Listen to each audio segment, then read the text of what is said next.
പത്തനംതിട്ടയിലേക്കൊന്ന് പോകാം. Praveen Purushothaman, good evening.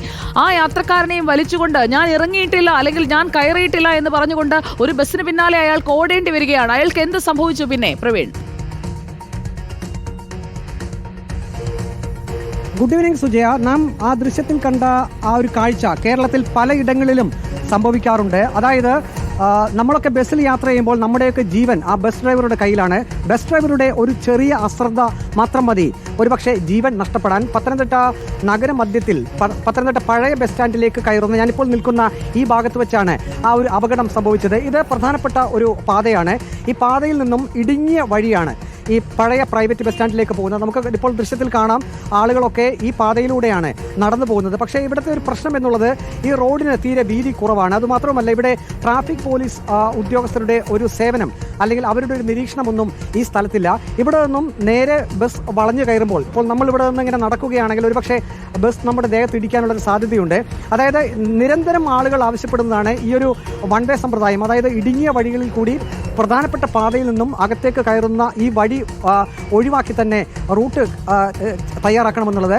മറ്റൊന്ന്, ഇവിടെ യഥാർത്ഥത്തിൽ ബസ് സ്റ്റോപ്പില്ല. നമ്മൾ ആ ദൃശ്യത്തിൽ കണ്ട ആ ഒരിടം, ആ ബസ് നിർത്തിയ സ്ഥലത്ത് യഥാർത്ഥത്തിൽ ബസ് സ്റ്റോപ്പില്ല. അതായത് ബസ് നിർത്തിയത് ഈ കാണുന്ന ഈ ഭാഗത്താണ്. ഇത് നമുക്ക് എൻ്റെ പുറകിൽ കാണാം. വളരെ ഒരു ചെറിയ വഴിയാണ്, കഷ്ടിച്ചൊരു ബസ്സിന് കടന്നു പോകാം.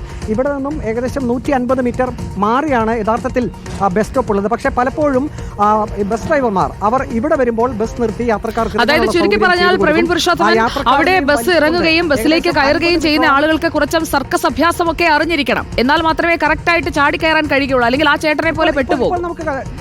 ഇപ്പോൾ നമുക്ക് ലൈവായിട്ട് തന്നെ കാണിച്ചു തരാം. കണ്ടില്ലേ, ഇപ്പോൾ കണ്ടില്ലേ ഒരു ബസ് വരുമ്പോൾ ഞാൻ നിൽക്കുന്ന സ്പേസ് കണ്ടില്ല, ഇത്രയും ഗ്യാപ്പ് പോലും ഇല്ല. മാറിയില്ലെങ്കിൽ കാലിൽ കൂടി ബസ് കയറും. അതായത് ഈ ഭാഗത്തു കൂടിയാണ് ആളുകൾ നിരന്തരം നടന്നു പോകുന്നത്. ഇപ്പോൾ നമുക്ക് കാണാം കണ്ടക്ടർ ബെല്ലടിച്ചത് കേട്ടു. പക്ഷേ നമ്മൾ നിൽക്കുന്നതുകൊണ്ടായിരിക്കാം ഡ്രൈവർ നിർത്തിയില്ല, ബസ് വിട്ടുപോയി. സാധാരണഗതിയിൽ ഇവിടെ നിർത്തി ആളെ ഇറക്കും.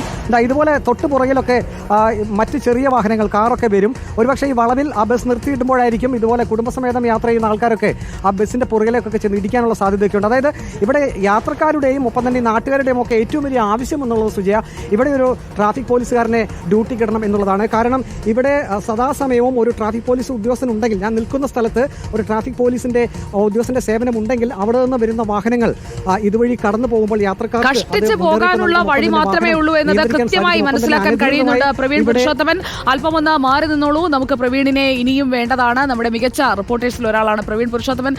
അധികൃതർക്ക് വ്യക്തമായി കാണുമല്ലോ എങ്ങനെയാണ് ആ മനുഷ്യൻ രക്ഷപ്പെട്ടത് എന്നുള്ളത്. പുറത്തേക്ക് ഇറങ്ങുമ്പോഴേക്കും ഒന്ന് മാറി നിൽക്കാനുള്ള ഇടം പോലും ഇല്ലാത്തയിടത്ത് ബസ് നിർത്താനായിട്ട് ആരാണ് ഈ സ്വകാര്യ ബസ്സുകൾക്ക് അനുമതി കൊടുക്കുന്നത്? സ്വകാര്യ ബസ്സായാലും KSRTC ബസ്സായാലും ആ നിർദ്ദിഷ്ട സ്ഥാനങ്ങളിൽ നിർത്തിയാൽ എന്താ കുഴപ്പം? കൃത്യമായി കാര്യങ്ങൾക്ക് ഒരു സംവിധാനം വരട്ടെ. അതുവരെ നമ്മൾ ഇത് പറഞ്ഞുകൊണ്ടേയിരിക്കും. ദൃശ്യങ്ങൾ പ്രേക്ഷകരിലേക്ക്, അധികൃതരിലേക്ക് എത്തിച്ചുകൊണ്ടേയിരിക്കും.